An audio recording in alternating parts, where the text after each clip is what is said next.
Hey everybody, welcome to the Supernatural Beer Bros podcast. I'm your host Andy, and I'm joined today by Ben down San Diego way. And old man Ronnie's not going to make it. Don't know why. He said he couldn't make it today. No problemo. Yeah, so today we're going to be talking about alien abductions.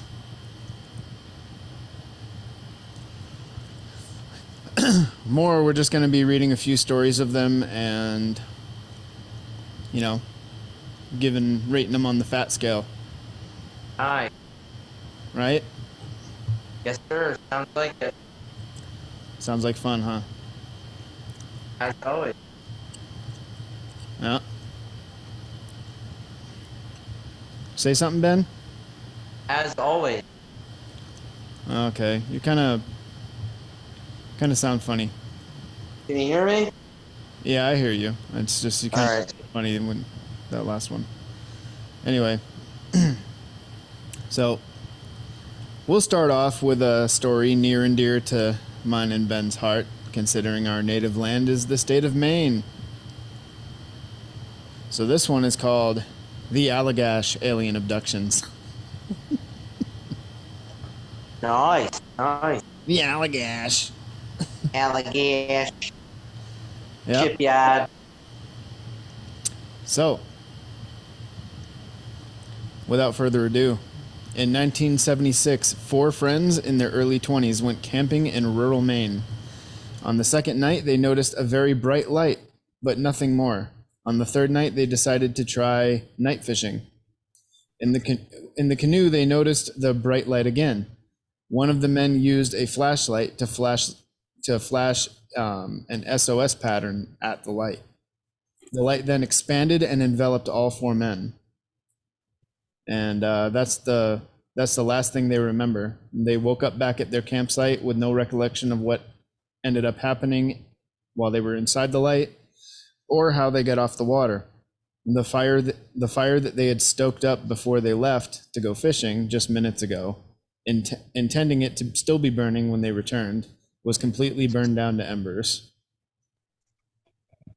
During the aftermath, Jack Wiener, I guess, is the main guy, or Weiner, or I don't know.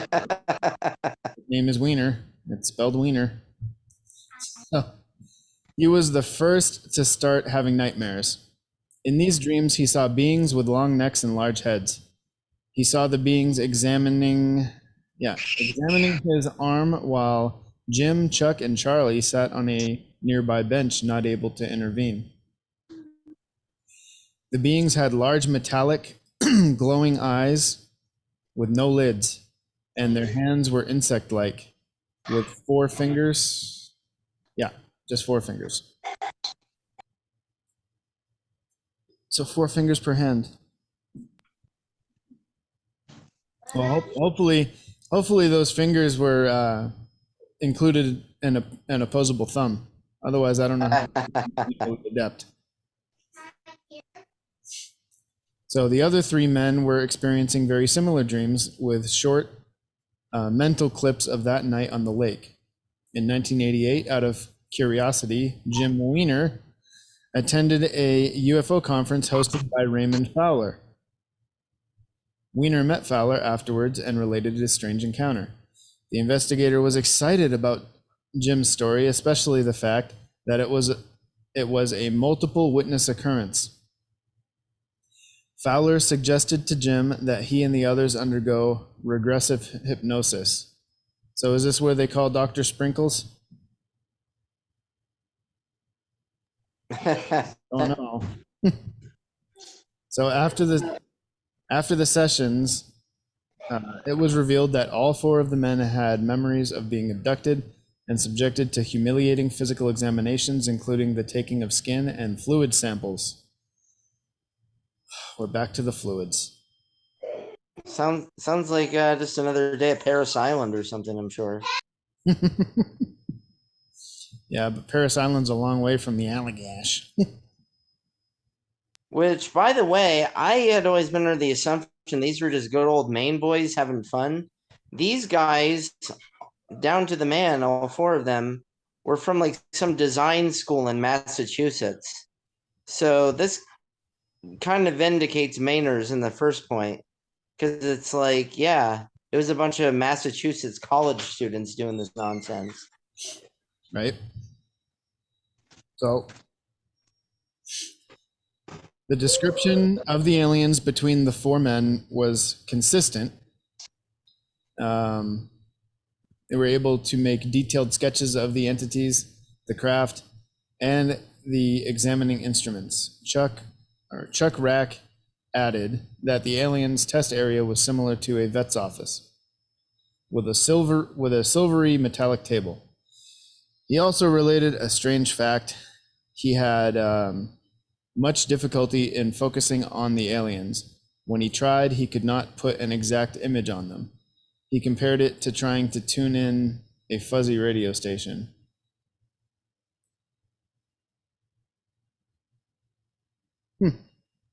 And again, the sketches, because they came from a design school, so that also seems pretty impressive that that they're artists, and they're doing all this. Let's see. Hang on. Let's see real quick. Alien. Allagash.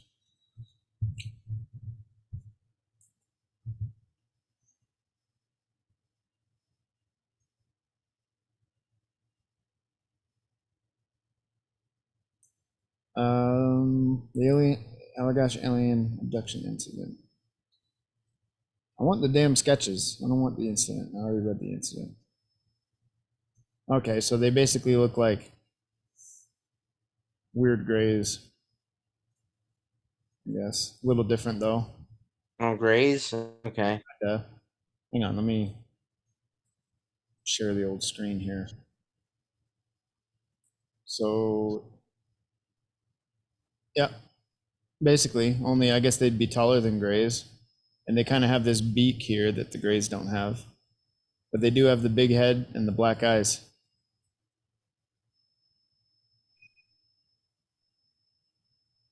Roger Dodger.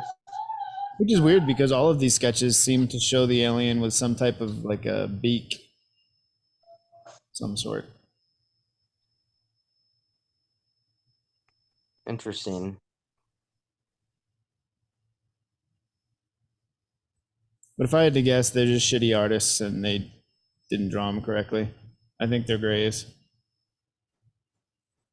I mean, it seemed to happen at night, so maybe if it did happen, they didn't get a good view of it anyhow. I don't know. Well, also, you got to remember these are people camping in Maine, most likely, and they were out on a canoe fishing at night. They were probably drunk. So, Good chance. Good chance for that. A most likely occurrence. that's a really good chance for that. Because I know I probably would have been drunk. Anyway, so what's next? Subsequent. Well, there's always Betty and Barney Hill. Well, yeah. So it looks like a book was written about this experience in 1993. The Allagash abductions, undeniable evidence of alien intervention. Apparently, oh, I didn't realize it was a pair of twins as well. But yeah, apparently the artists who were impacted provided sketches for the book. So this is probably when more people became aware of their alleged experience. Hmm.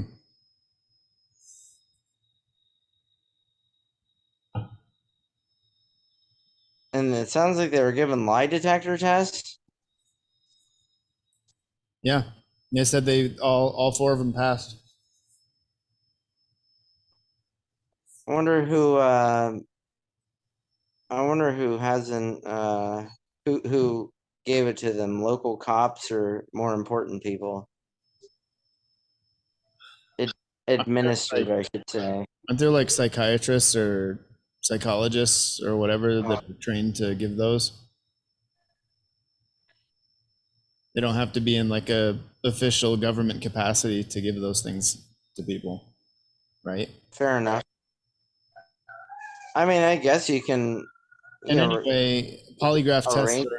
polygraph tests are proven unreliable, and they're not even allowed to be used in court cases. So Yeah, inadmissible. Yeah. yeah, because they're so easy to friggin' cheat them. Well, yeah, especially if you're a sociopath. Well, you don't even have to be a sociopath. All you have to do is every time you answer a question, just squeeze your butthole a little bit, raise your blood pressure up. It'll skew the results. It doesn't even have to look like you're doing anything. Sounds like we have some experience. No, I'm serious. Like, have you ever heard of that show on HBO? It was Penn and Teller's Bullshit. They did a whole episode on polygraphs, and they showed everybody right there on the friggin' TV show how to cheat it, Oh, crazy. That makes sense. which wasn't illegal for them to show that information because you can't use it in official proceedings anyway. It's old. That's It's old technology. Everybody knows how to beat it. Well, not everybody, but everybody that listens to the show now knows how to beat it. So that's true. I mean, people can. Yeah, I mean, it's just not a good system anyhow. And even people who tell the truth can lie. It sound like they're lying because they're nervous. So well, I mean, all they really do, they don't measure any, like they don't measure brain waves or anything like that. They just measure your vital signs.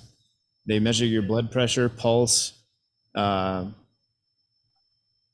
all that shit. Maybe even O2 levels. Who knows? They get the little thing that clips on your finger. So, they just measure your vital signs, and when there's elevated vital signs when you're trying to lie, it can detect that. But if you know how to beat it, like if you, even when you're telling the truth and you raise your blood pressure intentionally by squeezing a muscle, right. every time you answer, you're going to get inconclusive results. Well, yeah. So again, it doesn't matter if these guys pass it then. Yep. Did they have any like physical ailments or side effects or anything they claimed? No, this was just like a short overview of the story. It doesn't really. This is a compilation article I have. It's got like 100 different Right. on it, so it's just really short. I bet if we did, I mean, maybe we'll dig into these. We'll do like maybe one or two of these on another episode where we can actually get into them and do some real research on it and find out exactly what happened. But right now, this is just kind of like a short overview, I guess. Yeah, I got it. All right. But let's see here. And I had to lead off with that one because it's Maine and kind of miss Maine a little bit.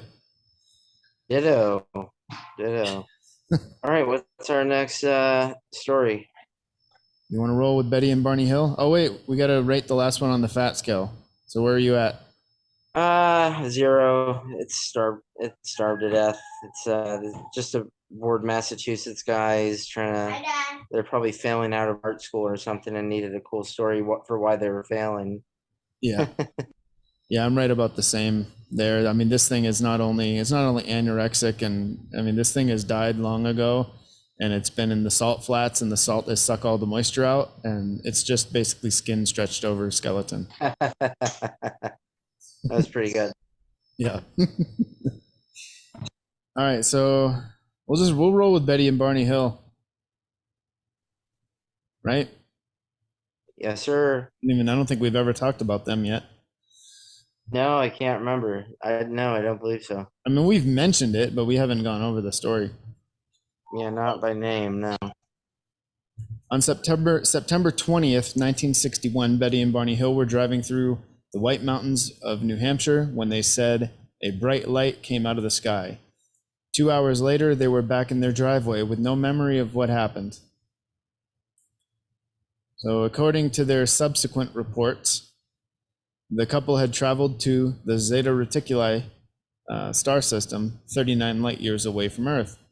Betty was even inexplicably able to draw an accurate, detailed map of the sky as seen from that star. This was the first noteworthy alien abduction story in modern history. Their tale captivated a nation that had scarcely heard anything like it before. And in the years that followed, countless other tales of alien and UFO abductions emerged, each containing new details of grotesque, otherworldly creatures. In 1971, there was the Pascagoula incident. Yeah, okay. That's not Betty and Barney Hill. So Barney Hill took the spontaneous trip. White Mountains, New Hampshire, September 61.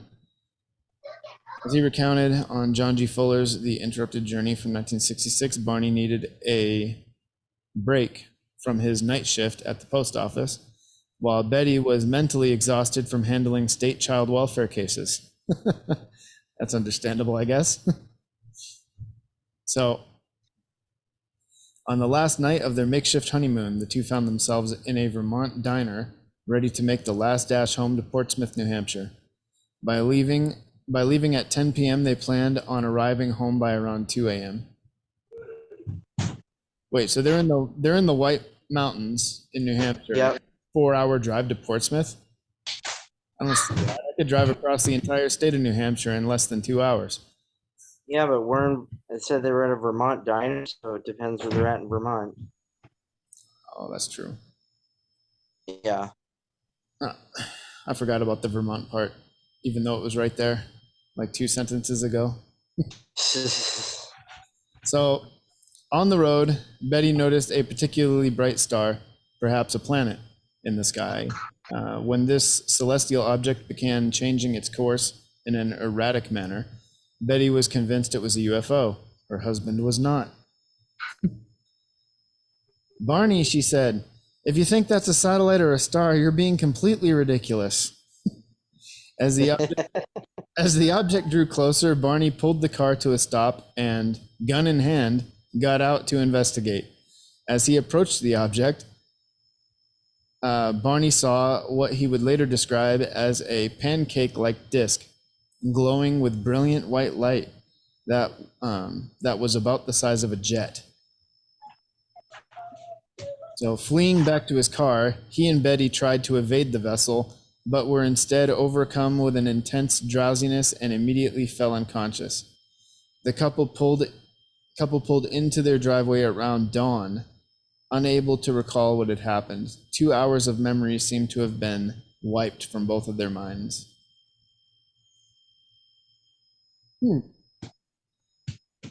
Oh, yeah. So apparently their story was extracted with the help of hypnosis from a psychiatrist. Yep, Dr. Sprinkles. What a name. I don't think it was actually Dr. Sprinkles. No, it was Benjamin Simon or Simone. So, yes. What's up? Just keep going. Oh, okay. So, while Betty was convinced they had encountered a UFO and later reported the sighting to the Air Force, which would be, I think at the time, Project Blue Book was still going on at the time. So that's probably who they talked to, was a representative from Project Blue Book. Well, allegedly, their experience kicked off Project Blue Book. Or no, hold on. It would kick off an Air Force. I thought right after Roswell. I misread it. It was just, it kicked off an Air Force inquiry, part of the secretive initiative, Project Blue Book. So yeah, I guess it was a new Air Force inquiry that was already affiliated with Blue Book. And yeah, so that was what that was about. So anyway, Betty has bought into this whole hog, where Barney, he's still skeptical. Even though he was knocked out on the road, and lost 2 hours of time. And he's still skeptical that anything weird has happened.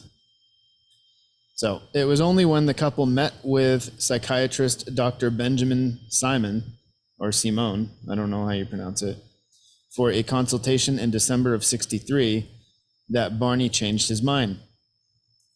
Dr. Simon found both to be suffering from crippling anxiety. Betty, in particular, manifested hers in the form of repetitive, nightmarish dreams.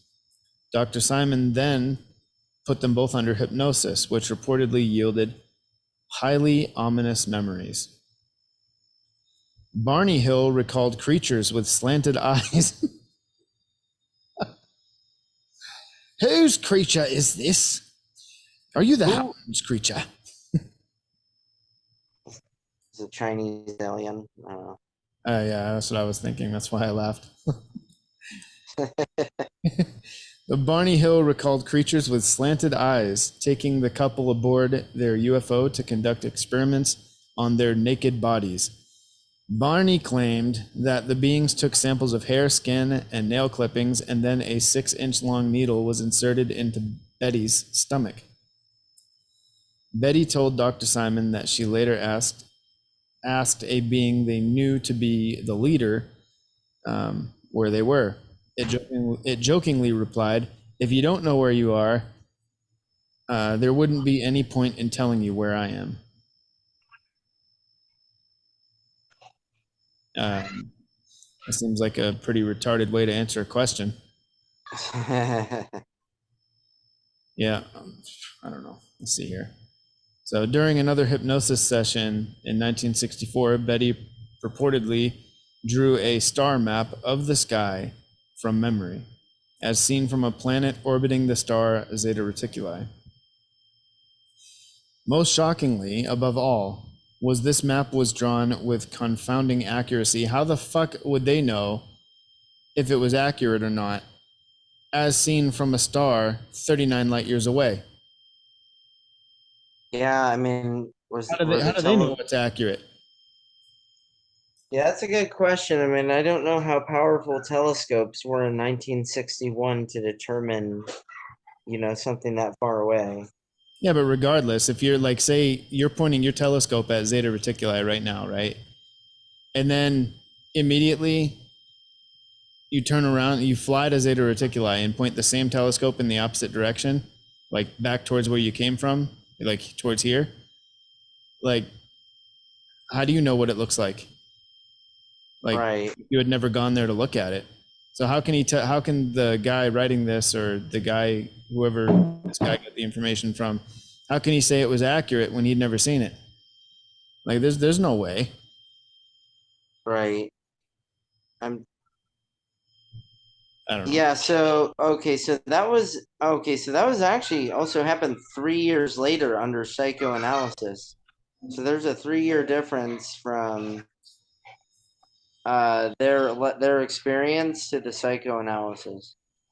Yeah, I'm trying to see when Zeta Reticuli was discovered, like when it was found. I'm not sure it was. I think the Zeta Reticuli thing, I think, is most likely, it's just something that's brought up with the alien lore when people are telling Oh, stories. okay. I don't even know. I don't know if it's actually a thing in regards to, any official capacity. I mean, I'm It could I'm be. seeing I'm seeing, you know, websites for it. Yeah, but I bet if you open those websites, it's all going to lead off with a picture of a gray alien. Let's see what I don't know what the interstellar database is. Sky Night Magazine. I don't know. That sounds somewhat official. BBC. Oh, yeah, this is the BBC. Sky Night Magazine. It says it's facts about a binary star system. What's that? That Asian That Asian physicist that's always on like the news channels and stuff. They always talk to him when they got a question about physics. Yeah, yeah, Michio Kaku or something. something like that. Canadian guy, I think, or something like that. Yeah, maybe. I wonder how hard it would be to get him on this show. I don't know. Probably pretty hard. I'd like to pick his brain a little bit. Yeah, You know what I mean? Like, and this is probably one of the questions I would ask him, like in the case of Betty and Barney Hill. How could someone looking at Betty's rendition of a star map as seen from Zeta Reticuli 40 light years away, how could that person looking at the map declare it accurate when they've never been there to see it? yeah, it's a great point. Makes no sense to me. I don't know. I'm not saying it's not accurate. I'm just saying, how does he know? Yeah, I think that's, like you say, a good point. So ultimately, Barney and Betty Hill's account led the Air Force to launch Project Blue Book. Okay, so this is when they did launch Blue Book. So a shadowy initiative that aimed to investigate domestic UFO sightings and also presented a template for all UFO abduction stories that followed in the decades to come. They're the ones who lit the world on fire with their They started it. added it. And that dude didn't live too long after. He died in 1969. He was only 46. She lived until 2004. So Didn't he ended up with some kind of cancer or something, right? probably guy was a guy was a World War II vet as well. So Yeah. So yeah, Betty and Barney Hill, I'd give them middle of the road. I give them fit, but well, because here's what so because obviously they would have interviewed many of their family members would have been talked to over the years. So Barney on the drive told him that it was probably just a satellite. That's what he said to his wife. And the wife said, if you think that's a satellite or a star, you're being completely ridiculous. Barney apparently had an IQ of 140, and he was also a pragmatic man who wouldn't give flying saucers a second thought, according to his niece Kathleen Marden. In her own book, The Betty and Barney Hill Experience Captured. So um, so it's giving credence to him potentially just as a guy who's usually pretty rational. And according to this, they were Unitarians. So it's not like they were prone to typically believing in superstition. They're pretty secular people for the most part, even back in the 60s and before. So it's not like they were probably supernatural people or mystical people. So yeah. And it kind of lends some credence to their story too, that neither one of them got rich off of this story. yeah, you figure that's what people would try to go for. I mean, I'm sure they sold rights to their story and shit, but they didn't go out seeking money for appearances and discussions and all that. Oh, there goes my computer again. It was fine Yep, the whole time, and now it's starting to squeal. that's the Grays. Yeah. See, the Grays don't want me talking about them. Jesus, you can hear it over my air condition. It's fucking ridiculous. All right. Anyway, gonna have to ignore it. It is what it Yep. is until I get another computer, which Yep. might be a while because I can't afford one right now. Hey, if anybody wants to donate, I'm gonna open up a GoSendMe. If anybody wants to donate to help me get a new computer for this fucking podcast, You mean a give send go? what was it? What did I Give say? send go. Yeah, what did I say? Go send me. Yeah, give, send, go. Yeah, that's it. Go send me sounds like a really cool volunteer portal though. It's like, yeah, send me there. I Send me there. probably, I probably meant to say GoFundMe, but we don't use that anymore due due to their Yep. tyranny. So, yeah, No, we don't use them. exactly. We're gonna do give, send, go, and I probably will. I'll probably open one up and start tagging it in the descriptions of the podcast when I post them, because I desperately need a new computer because this noise is unacceptable. So anyhow, yeah, I think there probably is there's definitely more substance to their story than these poor bored college students. Um, I mean, I don't, I don't know if they were having any troubles or other things. I mean, it sounds like what it was is they were on a delayed honeymoon because they were such busy people with their church life and their activism in New Hampshire. So this was a kind of a delayed honeymoon at that. Yeah.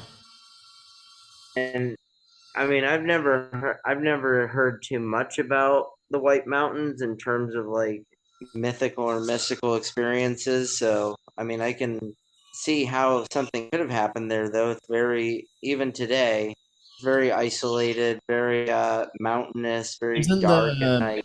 isn't the White Mountains like at the very top end of Appalachia? Yeah, probably I think it because is. the Appalachians stretch all the way up to Maine, so that would include New Hampshire. Oh, okay. I thought the Appalachians kind of curved up in that direction towards Vermont and New Hampshire and skipped Maine.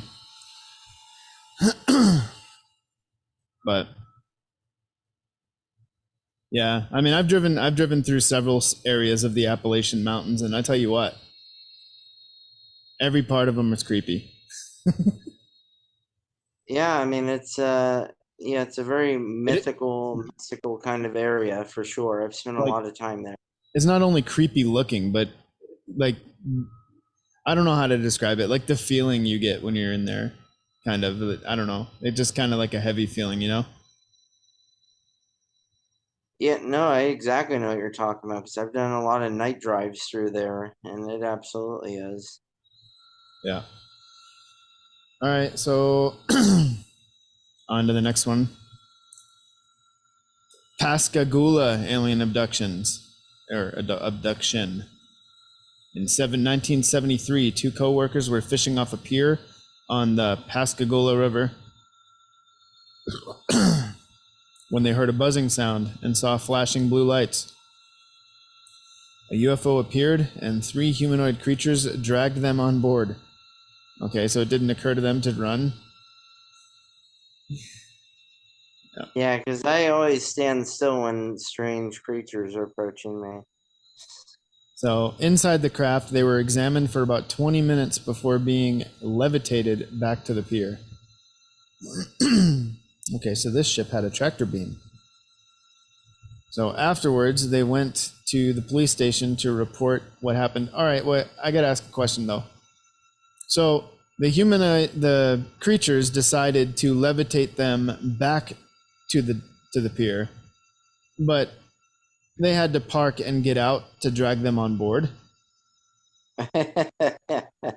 All right, so I already got to call bullshit on this one because this is inconsistent. Yeah, I'm trying to find the background on the guys who like because I don't believe it. And it sounds like it sounds like and it was only 3 years later when the Massachusetts students do their story where on a river. So yeah, that's obviously nonsense. But I'm just trying to find background on the guy who did this story. Calvin, or his name is Calvin Parker, who passed away in 2011 at the age of 80. And he sounds like he was probably just a good old boy though. I Yeah. bet. Charlie says, I ain't never seen nothing like that before in my entire life. You can't make people believe that I don't want to keep sitting here. I want to go see a doctor.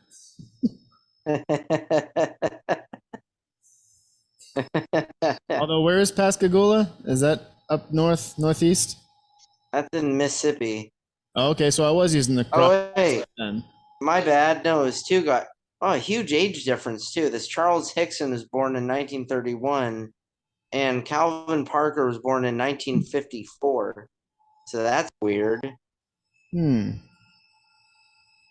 Yeah, 42-year-old Charles Hickson and 19-year-old Calvin Parker. So, so you're saying this is Mississippi? Yeah. All right. So I was using the proper accent then. All right. Doubtful, but it gets more molasses and thick as you go south, so you're getting close to the mark. They better wake up and start believing. They better start believing. Get my scatter gun, Charlie. Yeah, now, yeah. You see how that door just came straight up? Well, I don't know how it opened, son. I don't know. um, yeah, I don't like because I'm reading something on skepticism about the account. I mean, I just don't believe it because it's like a couple of good old boys on a river who had a very odd age difference. Like that's kind of creepy. Yeah. I mean, So I don't know. Calvin, I don't. the Calvin guy, Calvin he's Park. talking. He's talking about the door, and he's like, it just laid up, and just like that, those some bitches, it just came out. They just came out just like that, just like that. Yeah. So, anyways, Yeah, I mean, like this one aviation journalist and UFO skeptic was saying, oh, he refused to take a polygraph, but for me, I don't care about that. That's not anything. you can't make me take polygraph. I got my rats. That's what we all fight. That's what we all here fighting for, our rats. Got my rats. Rat. Apparently, apparently one guy described his encounter as a waking dream state. However, apparently he told the police that he had passed out at the beginning of the incident and failed to regain consciousness until it was over. So m- maybe some differentiation in what they were claiming. So I don't know. I don't know. I just saw. I mean, immediately right off the bat, I saw that discrepancy with their method of extraction versus putting them back, and yeah. I mean, you would think that they would put them back the same way they took them. I don't know. Like it's just weird. I'm just still like I'm trying to figure out how these people knew each other that they were fishing at night. Hmm. Oh wait, here we go. Hickson was Parker's foreman. So Hickson is the older guy, obviously. Hickson was Parker's foreman at a shipyard in Pascagoula. So that was their connection, apparently. So yeah.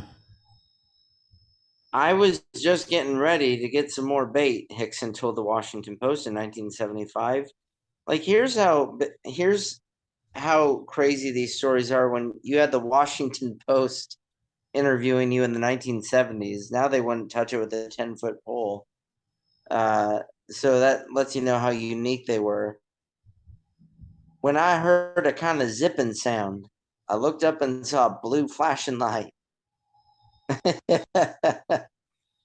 I mean, was it the police checking in on two men fishing at night? Hmm. Interesting. Yeah, the floated inside thing sounds so weird. So I'm getting mixed reports here of George Washington's encounter at Valley Forge. Some So what do we say? What do we say about this one? this one is fucking, like I said before. This one I think is dried, you know, salt dried, sun dried, skin stretched over bones. Well, I think the Allagash, Massachusetts students just read this story and then took it for their own. Yeah. Because like it was only 3 years after these people. Yeah. I mean, maybe they heard about it and they wanted their own, so they made it up. I don't know. I mean, this is when the alien abduction shit was getting big, you know. Yeah, Right around the same time, you had the Allagash, you had Betty and Barney Hill, you had Travis Walton, you had a bunch of them, like within those, between 1960 something and 1980. I mean, there was a bunch of them, noteworthy ones. So maybe these guys just wanted their own story and they made it up. maybe it's just. I I, wonder why. Yeah, I'm just. I also wonder if they didn't come up with some crazy story to cover something up.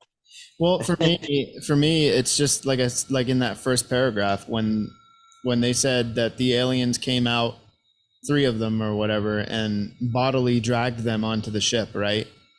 And then they used a tractor beam to put them back. Why didn't they use the tractor beam to bring them on the ship in the first place? What, it doesn't make any sense. Yeah, exactly. So I don't know. So maybe we'll end it with this one because this one's probably going to be a little bit long. I don't know if this is true or not because I'm getting mixed reports. I mean, I've read that it was a work of fiction, and then I've read that this was a real occurrence. And supposedly, this is written in George Washington's own words um, about an encounter he had in the forest at Valley Forge. So, have you heard about this, Ben?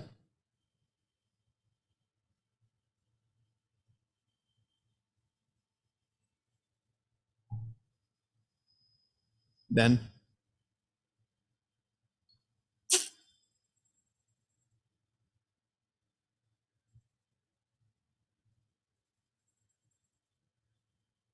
All right.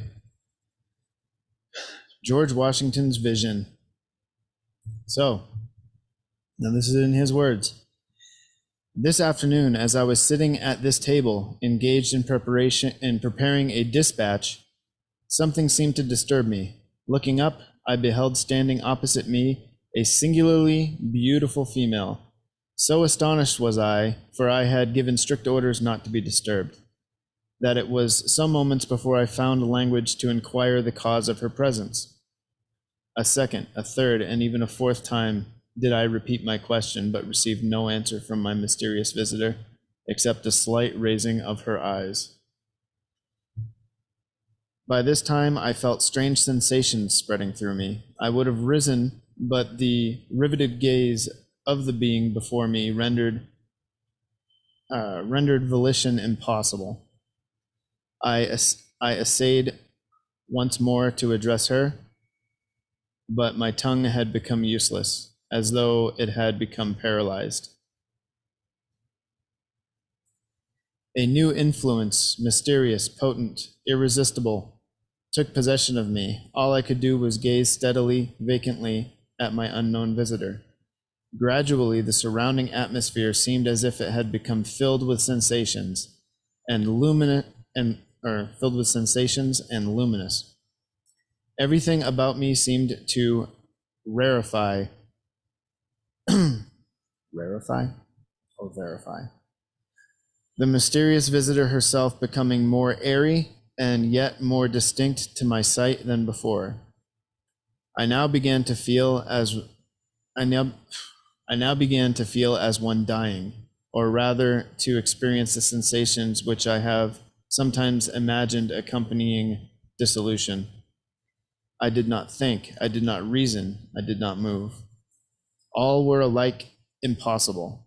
I was only conscious of gazing fixedly, vacantly at my companion.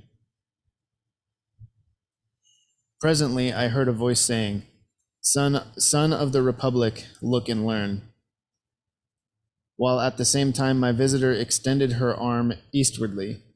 I now beheld a heavy white vapor at some distance rising fold upon fold. This gradually dissipated, and I looked upon a stranger scene. Before me lay spread out in one vast plain all the countries of the world, Europe, Asia, Africa, America. I saw rolling and tossing between Europe and America the billows of the Atlantic, and between Asia and America lay the Pacific. Son of the Republic, she said, or said the same mysterious voice as before, look and learn. At that moment I beheld a dark, shadowy being, like an angel standing, or rather floating in mid-air between Europe and America, dripping water out of the ocean in the hollow of each hand. He sprinkled some upon America with his right hand, while with his left hand he cast some on Europe. Immediately a cloud raised from these countries and joined the mid-ocean. For a while it remained stationary, and then moved slowly westward until it enveloped America in its murky folds. Sharp flashes of lightning gleamed through it at intervals, and I heard the smothered groans of cries of the American people. A second time the angel dipped water from the ocean and sprinkled it out as before. The dark cloud was then drawn back to the ocean, in whose heaving billows it sank from view. A third time I heard the mysterious voice saying, Son of the Republic, look and learn. I cast my eyes upon America and beheld villages and towns and cities springing up one after another until the whole land from the Atlantic to the Pacific was dotted with them. Again I heard the mysterious voice say, Son of the Republic, the end of the century cometh, look and learn. At this, the dark shadowy angel turned his face southward, and from Africa I saw an ill-omened specter approach our land. It flitted slowly over every town and city of the latter. The inhabitants presently set themselves in battle array against each other.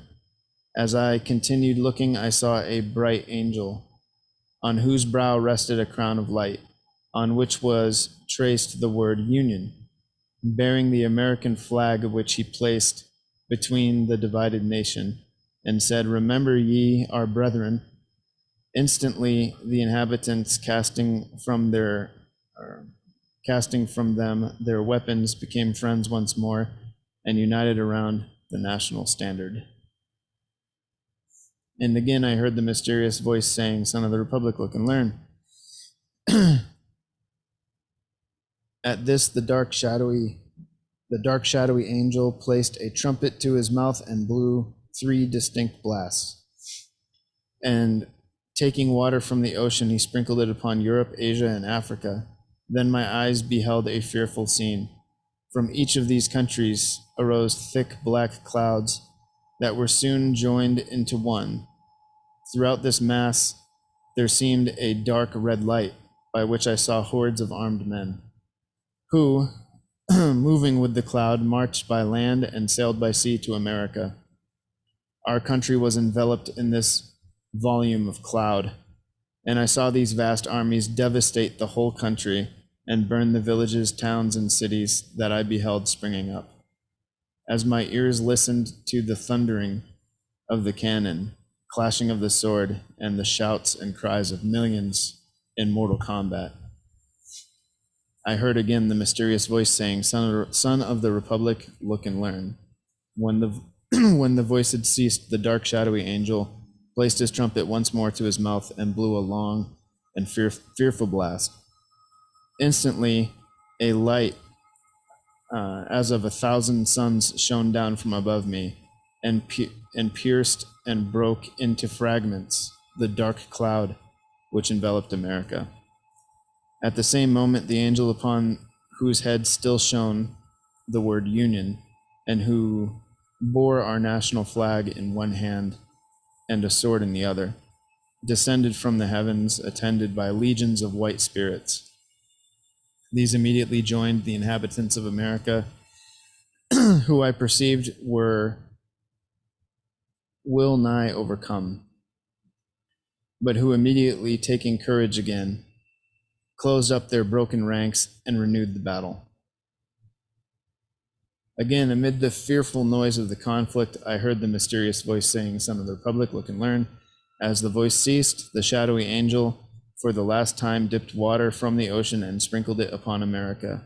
Instantly, the dark cloud rolled back, together with the armies it had brought, leaving the inhabitants of the land victorious.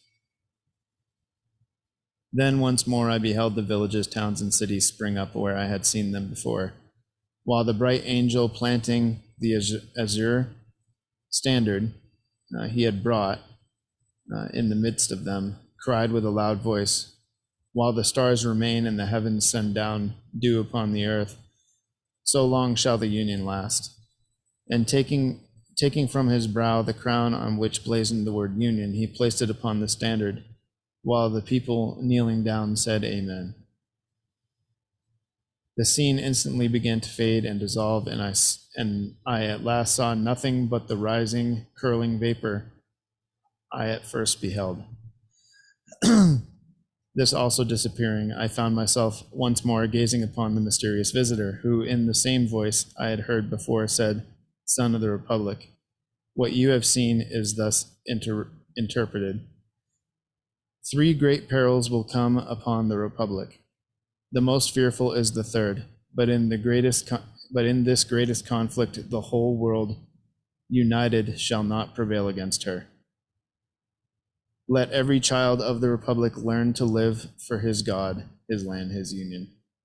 With these words, the vision vanished, and I started from my seat and felt that I had seen a vision wherein I had been shown to me the birth, progress, and destiny of the United States.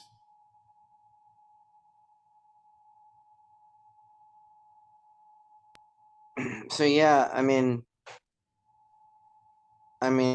obviously it's hard to determine sometimes where inspiration comes from that, because that itself was written in June 1861 on Washington Vision. Yeah, obviously It must 2 have been a months. work of fiction then, but it does seem prophetic in a way. Yeah, so 18 Washington Angel or Washington Vision. But again, Washington was a very like people like to say, oh, he was a deist, this or that. But it's like the fact was he was very much attuned to prayer, otherworldly things, because there's a good point. Someone was just writing about that time period when this allegedly would have occurred, because in 1777, that was probably like a real low point for the American Revolution, because Washington was losing soldiers to the cold, to other illnesses at Valley Forge. The British were still in Philadelphia at the time. The French and Spanish hadn't yet committed to the American cause, to actually helping the cause yet. So actually, it was kind of a low point. And so Washington was even more. Yeah, but you know what's interesting about this? Where it talks about the 3 great perils will come upon the Republic, and the most fearful is the third. It says, but in this great conflict, the whole world united shall not prevail against her, meaning the United States. And if you look at what's going on right now with, the BRICS, with what's going on with BRICS, like Russia, China, Brazil, India, like, Yeah. I think with everybody that's on board now, it's more than 2/3 of the population of the planet. So, Yeah. that's kind of ominous. You know what I mean? I'll say this, because the poem itself, written again June 1861, or the accounting of it. One site I'm seeing here said that apparent. Damn it. 1 second. Now this is being a punk. Your phone being a pain in the ass or what? Yeah, 'cause I just had it up. Yeah, so on this one site, KasoroSendi.com,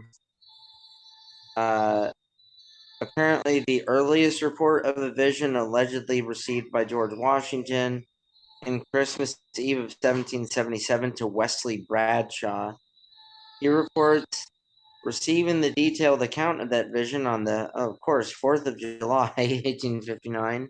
Why wouldn't it be the 4th of July? From Anthony Sherman, then a 99-year-old veteran of the War of Independence. Um, according to this man's research, there at least was one man named Anthony Sherman who enlisted in the Continental Army. Apparently, he might have been at Saratoga under Benedict Arnold towards the end of 1777. And then they joined forces at the Battle of Monmouth in early 1778. Did Benedict Arnold's Uh, treason rub off on this guy? I mean, so what this guy is going through is just like following this trail. So there was an Anthony Sherman in the Continental Army. But what do we know about him? Bradshaw, who apparently received this, in Wesley Bradshaw, who apparently received this information, declared in his introduction that he was 99 years old by the 4th of July. Um, they say it is an unusual age, which is true, but it was not impossible even in those days, especially in the mid 1800s. It was possible. There were people. It's more common today, but it wasn't impossible then. That would have made Anthony Sherman 17 years old, which is not impossible either. Teenagers fought during the war, so Yeah, wasn't the average enlistment age around that time about between 16 and 17? probably because you had farmers' sons running away to fight or enlisting, or yeah, and it was young. Then obviously, in and of itself, you had drummers and Plus, stretchers. I mean, you got to think though too. Like most of these, I mean, just like in the movie The Patriot, a lot of these kids that wanted to go fight, um, their dad or their fathers fought for the British in previous wars, and they want to be like daddy, right? Yeah, So yeah, exactly. I mean, so this guy claiming that he spoke to him. I mean, it was the pen name of Charles Wesley Alexander. So he kept the Wesley part. I don't know why he'd bother doing that, but he did. Not a really good pen name. But 1836 to 1927, he published a periodical called The Soldier's Casket, which was for Union veterans of the Civil War. And according to this, he authored a number of vision style articles of various historical figures. Okay, and it gives an example. I mean, again, I don't know where if these periodicals maybe are digitized now, so that can be verified. But apparently, he wrote similar articles featuring Abraham Lincoln, Jefferson Davis, Ulysses S. Grant, um, and apparently a particular one called General McClellan's Dream, meaning Little Mac, the Cautious, in which the Union Army general awakens to a vision of George Washington, who then reveals to him the plans of a secret Confederate attack on Washington, D.C. um, yeah, so yeah, I mean, overall, I mean, it's not really an alien abduction, but you know, well, but oftentimes I've heard, like, especially traditionalists and the religious camp saying that, like, many aliens, for example, are probably just demons. So, like, that doesn't discount a potential experience. But in this case, it was sounded like a Victorian era propagandist of the war effort to give inspiration to a people at a time of national division. But again, I mean, at the same time, Washington was a guy who I think Providence hand selected for the job, because I think about the fact that, like, during the French and Indian War, for example, which is funny because Washington essentially started that war himself. he Yeah. George Washington, as a young intemperate officer, caused a world war. So, which ultimately led to the creation of America. So it's almost like that So was his cool so plan. what did he do? He murdered a French officer, or he killed him? No, this French officer was killed in battle, um, which, probably to the British was kind of a horrific thing. Because I forget if Washington was court-martialed or not, but regardless, there was one battle where, like, bullets just like ripped through all around Washington's jacket and his hat and everything, completely missing him. I mean, this happened on a couple different occasions. There was also another occasion during the American Revolution where a British soldier had a bead. He drew a bead on Washington, but didn't pull the trigger. Hmm. Like, could have taken him out. Well, shows where that British soldier's loyalties lie. Wasn't with the crown, I'll tell you that. Probably not. Or, I mean, I don't know how instruction was in, centuries ago for like your average. Well, I mean, I'll bet most of the British enlisted were conscripts anyway. I mean, they probably weren't volunteers. Yeah, probably not. No.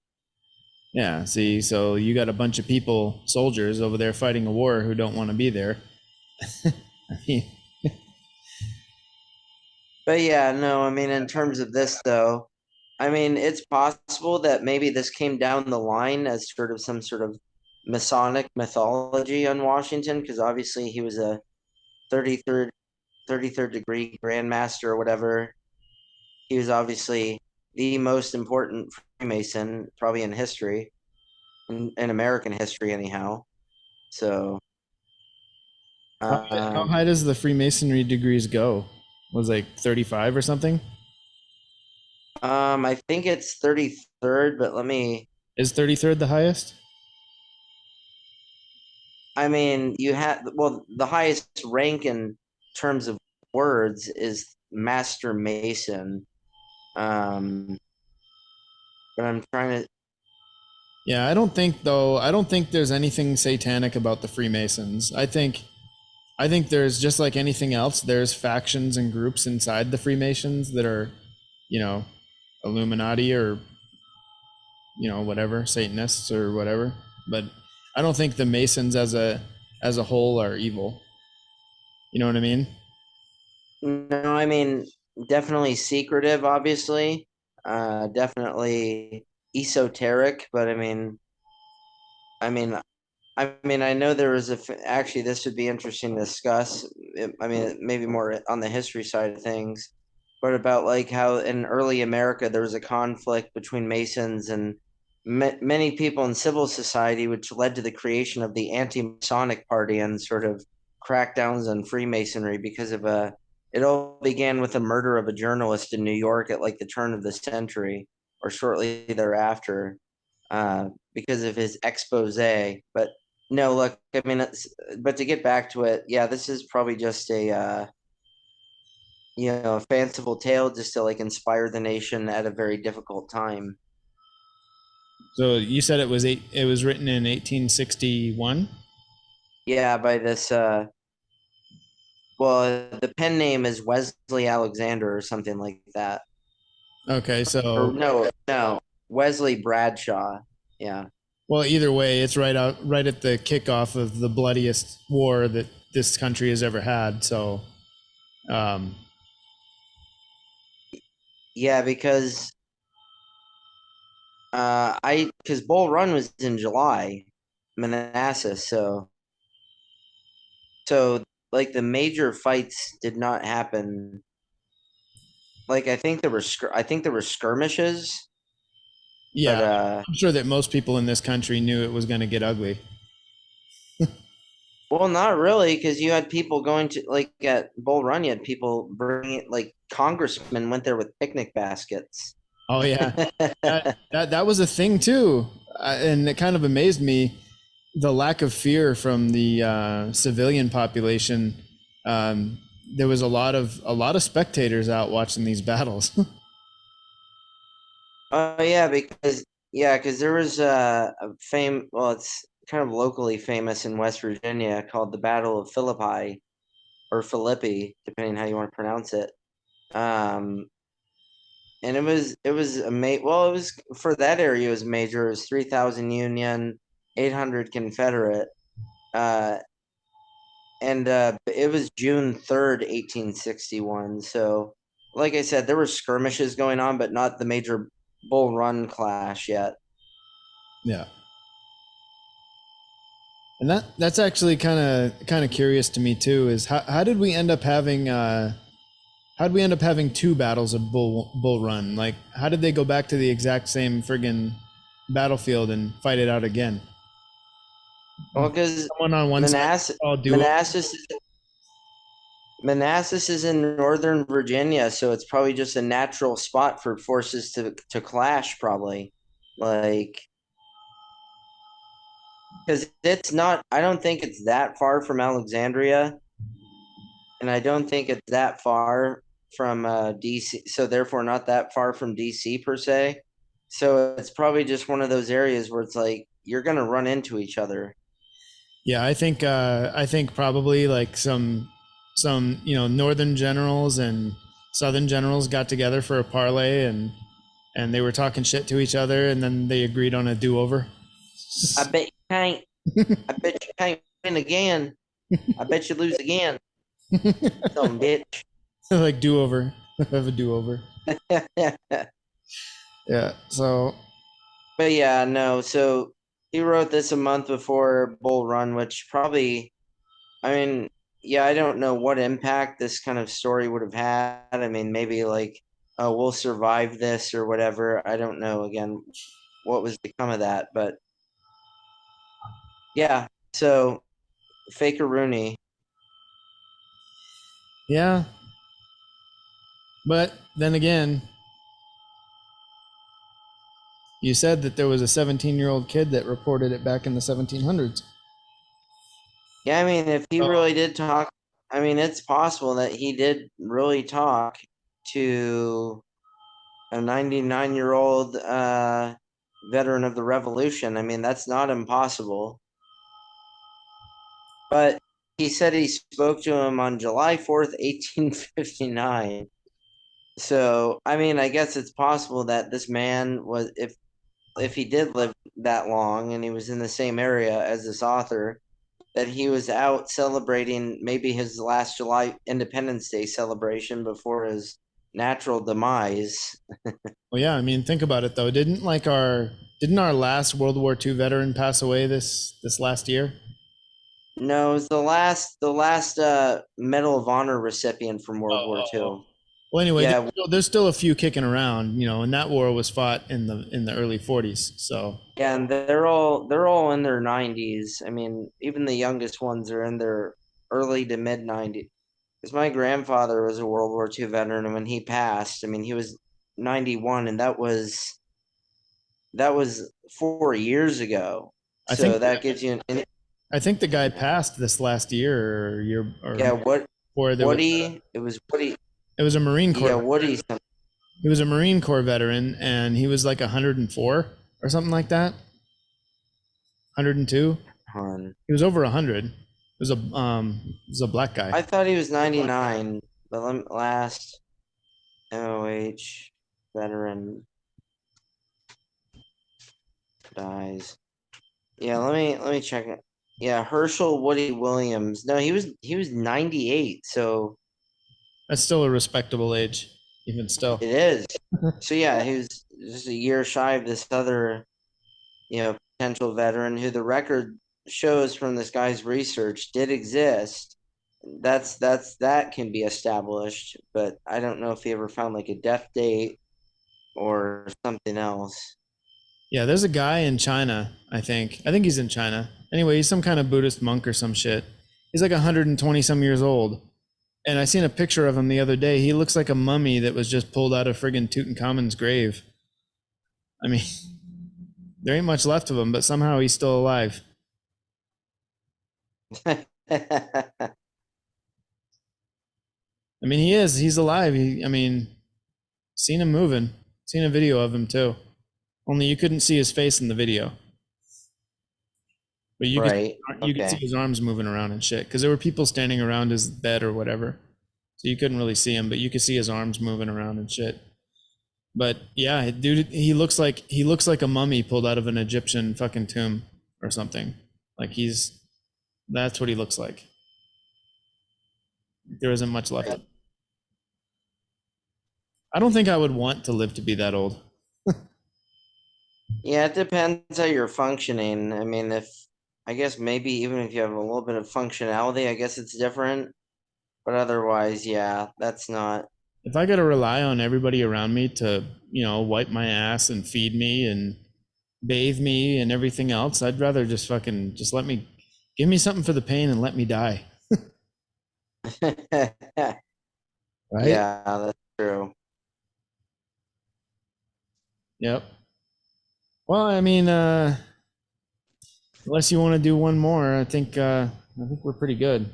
No, yeah, I think we covered it pretty well. I mean, yeah, I think probably the more potentially believable story is the 1961 with the couple in New Hampshire. I mean, it's not like I mean, I don't know the history of what was going on at the time or if they had, but it sounds like they didn't profit from anything. Sounds like obviously it wasn't, I don't know if it was trying to inspire anything. I mean, obviously you could always point stuff to the Cold War and say maybe it's connected to that, but like what the nuclear showdown was still 2 years away, right? Or no, 1 year away. That was what was that, 1962? Are you talking Yeah, about the with the Cuban Missile Crisis? yeah, I think that was 1962. So that wasn't even connected to that. I'm always just trying to see if these events connect with something, and it seems like it didn't. So overall, like I don't know if they ever gained anything from it, or maybe these people really experienced something, but they seem to have the more plausible experience of all the stories that we've heard. Yeah. Yeah, but I think I'm kind of very prophecy minded, and when I read that from what supposedly was George Washington's encounter, uh,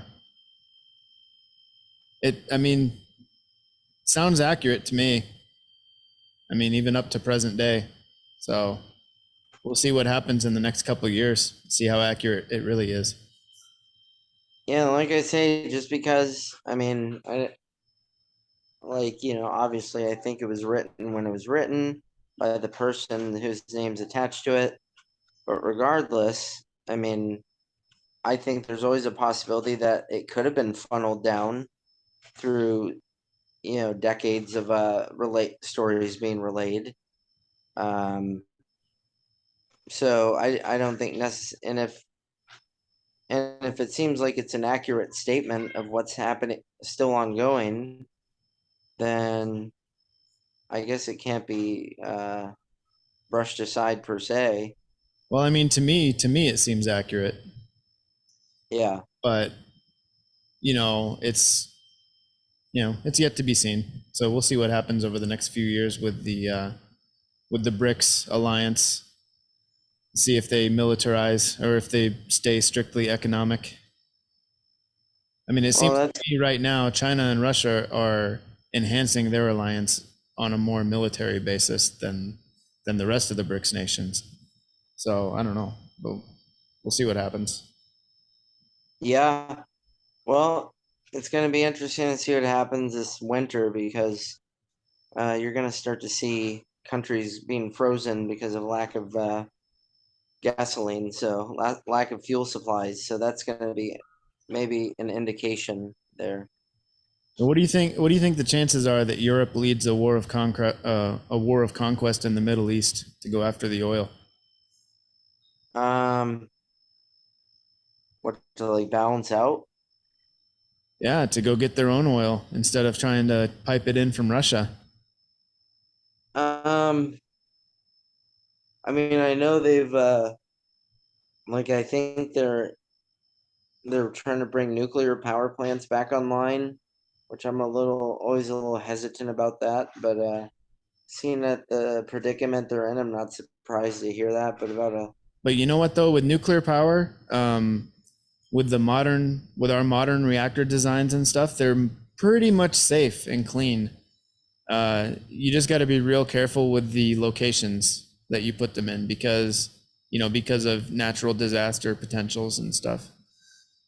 yeah, that's true. Like the nuclear power plants, they produce power, but they don't run on their own power. Like their safety systems are run from the external grid. So if the grid goes down, even though that reactor is still functioning, all the cooling systems and stuff like that keep it cool and keep it from melting down, Right. that power, it's not getting power from that anymore. So like if the grid goes down, say there's a power outage for whatever reason.